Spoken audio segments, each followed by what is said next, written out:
Marvel Rivals was supposed to be the hero shooter that finally dethroned Overwatch, and on release, it basically did that. But we sit here in early 2026 experiencing some of the worst issues that this genre has ever had to face. I mean, I'm sure you've noticed it, trying to attack an enemy and their health bar just stays full the whole time. Or when you're playing a dive character and you've spent more time getting stunned, slept, or CC'd than being in their back line. Marvel Rivals is currently trapped in what's I consider to be arguably one of the worst metas in gaming history, with things like triple support and poke meta just absolutely punishing anyone brave enough to actually engage the enemy team close range. Rivals is at a breaking point. NetEase honestly just has a masterpiece on their hands, but they are balancing it with a sledgehammer, and what we need instead is something more like a scalpel. Hello everybody, my name is Lowercase and I am a Diamond Rogue main, and I will be giving my stance on the Rivals balancing issue from the standpoint of a mid-elo player. We all know that Rivals has balance issues, and as a person that's in arguably the most populated elo range in the game, I feel it very necessary to speak out about what's happening, at least seeing things from my perspective or my end of the spectrum here. The most glaring issue that Rivals currently faces is what I like to call the Immortality Problem. Characters aren't just hard to kill. It's the very concept of confirming that kill that's starting to vanish in high-level play. This immortality meta is driven almost entirely because of the current state of the strategist role. Take a look at the competitive ladder, for example. The most successful team comps aren't exactly the ones with the best DPS or best tanks or best players in general. They're the ones that can rotate cooldowns and support ults best to ensure no one ever drops below 20% health. I mean, in most games in this genre, or most games that have support characters in general, supporting or healing is a resource that you use to recover after a fight. In Rivals, healing is a resource used to negate a fight while it's happening. Currently, the raw healing per second output of characters like Luna Snow or Inviswoman can outpace the average DPS of most duelists, unless that duelist is hitting like 100% headshots. This is basically a stat check environment. If the duelist doesn't have damage boost or just simply isn't hitting their shots, they literally cannot mathematically lower the enemy's health bar to the point where they can die. It's genuinely ridiculous when games are just won by supports constantly rotating ults and seeing who has the best ult timing. I'm honestly just so damn tired of it. The selling point for Rivals is the team-up system, but it is honestly a balance nightmare. Some of these interactions are lore accurate and they're fun, but a lot of them are more hidden buffs for characters that don't really need them. Take for example the Hela Namor team-up that's currently active, season 6.5. Like, this team-up does an insane amount of damage as well as implying anti-heal. Like, we're just giving anti-heal to everybody now. It's ridiculous. And the fact that anti-heal is a big issue just goes to show how overtuned supports are. Because if anti-heal is such a big issue, then that means supports literally carry games, which is legitimately all that happens right now. Supports just carry games. There is no other way to win. To fix all these issues without making strategists feel useless, NetEase needs to look at healing fatigue.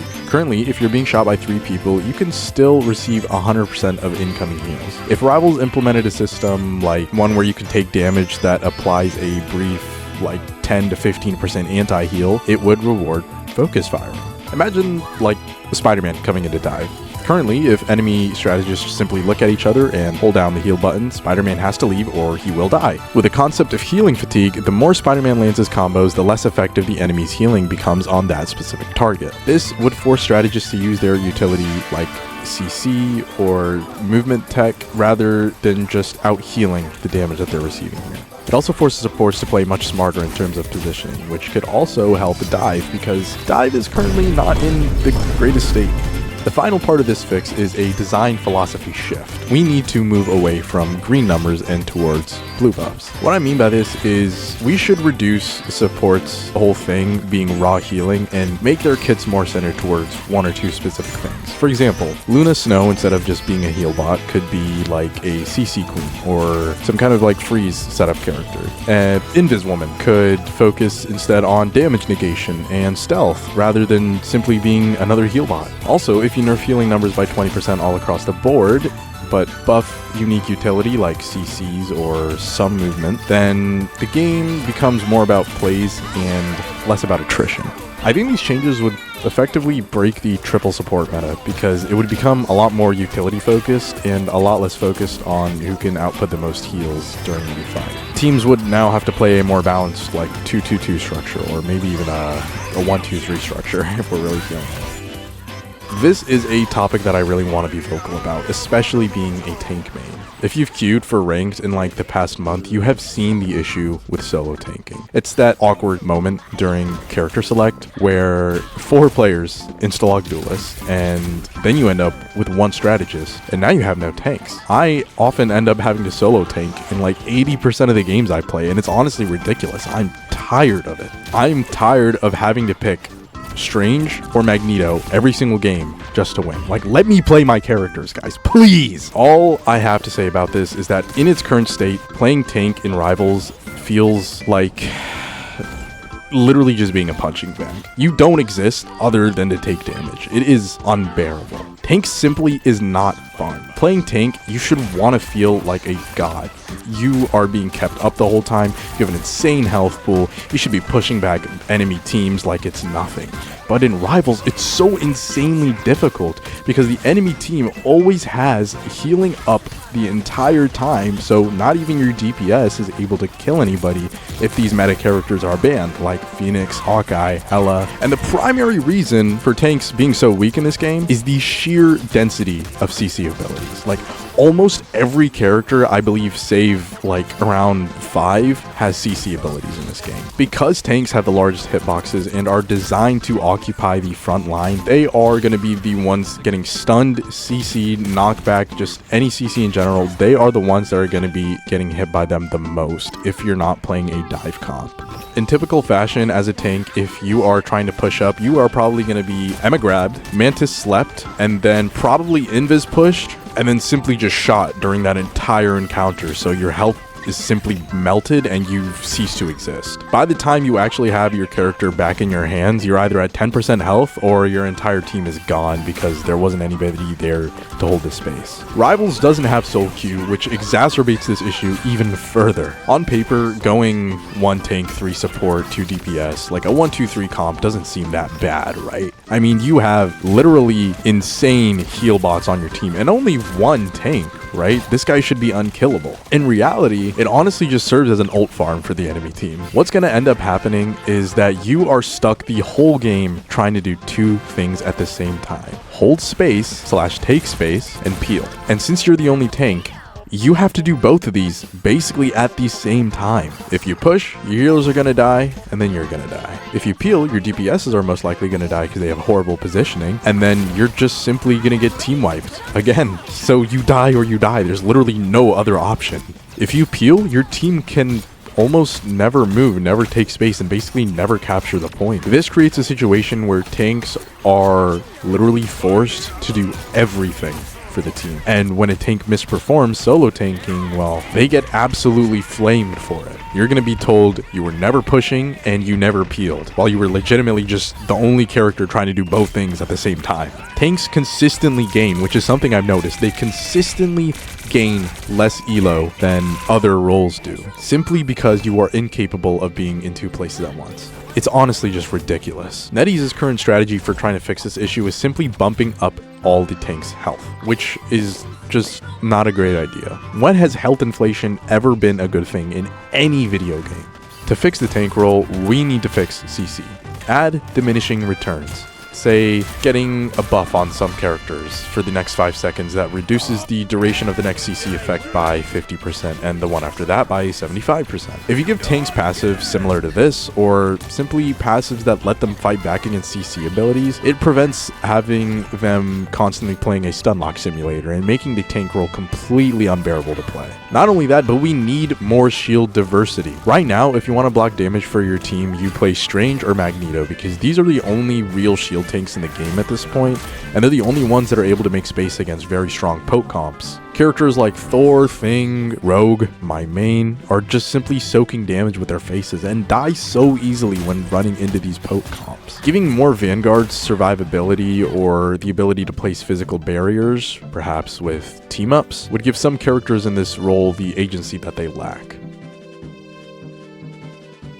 If you've played matches on any of the more open maps, you will automatically notice how strong the poke meta currently is. You step out of spawn, and oftentimes before the rest of your team can even walk up with you, you're simply waiting. You see a Hawkeye peek out of the corner and just simply 2-tap you, or a Phoenix, or even a Hela simply 3-tap you. This is the poke meta, and it is suffocating the diversity of the Marvel Rivals roster. The problem starts with the long-range duelists. Characters like Hela, Punisher, Hawkeye, Phoenix, they provide too much consistent pressure for the amount of risk that they take. In a balanced game, a sniper or long-range poke should be a glass cannon character, deadly at a distance but most vulnerable the moment someone gets in their face. In Rivals, long-range heroes simply have too many tools to get in and out of situations and defend themselves. Too many CC abilities, too many get out, they're just simply too strong. Hela, for instance, has a massive displacement ability and an ultimate that essentially turns her into an invulnerable, legitimate goddess of death.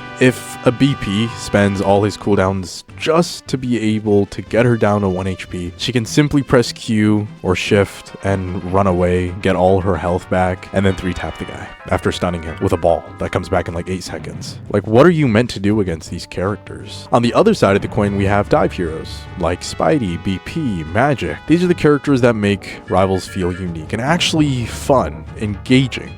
The movement-heavy, combo-reliant characters. But now, diving is a math problem, and it simply just does not add up. To successfully dive, you have to walk past the Vanguard, walk past Strategist CC, and then out-damage the burst healing that the Strategist will also be providing. So that's 3 things you have to get by, which, mind you, 2 of the things are essentially almost impossible on some of these characters. Not only that, you still have to deal with the fact that these poke heroes now have point-blank burst damage. Would you rather play a complex high-skill character like Spider-Man or BP, where one missed swing or dash means death? Or would you rather just stand on a rooftop playing Phoenix and spam your left mouse button for the entire damn match? The risk-reward ratio is just genuinely screwed. All poke heroes right now are low risk, high reward, and dive heroes are currently high risk, little to no reward. This is why almost every team above Eternity is running double poke DPS comps. It's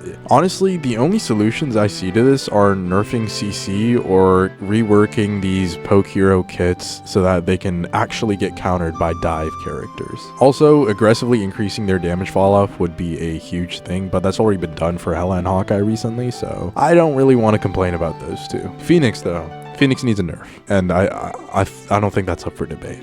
I feel like we have talked about the most technically or mechanically prominent issues for the game. You know, healers who won't let anybody die, tanks that have just been acting as punching bags for games, and these poke characters that literally prevent you from playing the game. Right now, the community is torn in half between having and not having role queue, and the developers or NetEase are trying to stand their ground in a way that is honestly admirable, but as it stands, terrifying for game balance. For many players, especially those coming from other hero shooters, the lack of a 2-2-2 role queue feels like a relic of the past. We've all been in a match, the one where you have like 3 or 4 duelists and you're the only person willing to play support or tank. You spend 10 minutes being dove or honestly just being shredded while your 4 DPS complain about not getting enough heals or not being able to push up. My argument for role queue is simple: consistency.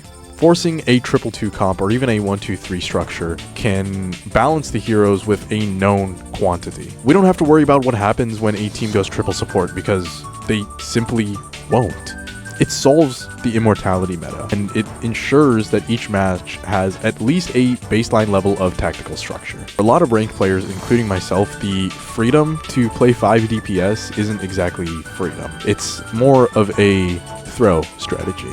But as it stands right now, the devs have been very clear that they want to protect open queue because of the team-up system. It is basically the heart and soul of Marvel Rivals. If you lock roles too strictly, you kill the creativity of these synergies. If a team-up requires 2 Vanguards and a specific strategist to be truly broken, a 2-2 lock might prevent that specific lore-accurate combo from ever seeing the light of day. So how do we fix this without turning Rivals into a clone of its competitors? Answer is in soft role limits. We don't need a 2-2 lock that makes queue times 20 minutes longer for DPS players, or tank players, or literally anybody. What we need is a max 3 rule. In ranked, no team should be allowed to have more than 3 of any single role. This should essentially get rid of the issues with solo tank and 3 DPS comps. It preserves the team-up diversity spirit, but it also puts up guardrails to prevent the meta from becoming a stalemate. Rivals right now is at a crossroads. It has the characters and the bones of a legendary hero shooter, but freedom without balance is just chaos. And if NetEase can rein in on the healing, give tanks some dignity, and put some basic boundaries on team comps, then the game can finally be the king of hero shooters. Thank you guys so much for watching this video. If you enjoyed it, leave a like for the YouTube algorithm and hit that subscribe button if you haven't already. I stream on Twitch almost every night. I'll leave a link down below in the description. Go ahead and follow me on there. Join up my streams. We stream like after 8 p.m. Eastern. So yeah, just join up. I hope to see you guys there. Play Rivals all the time. Yeah, see you. Peace.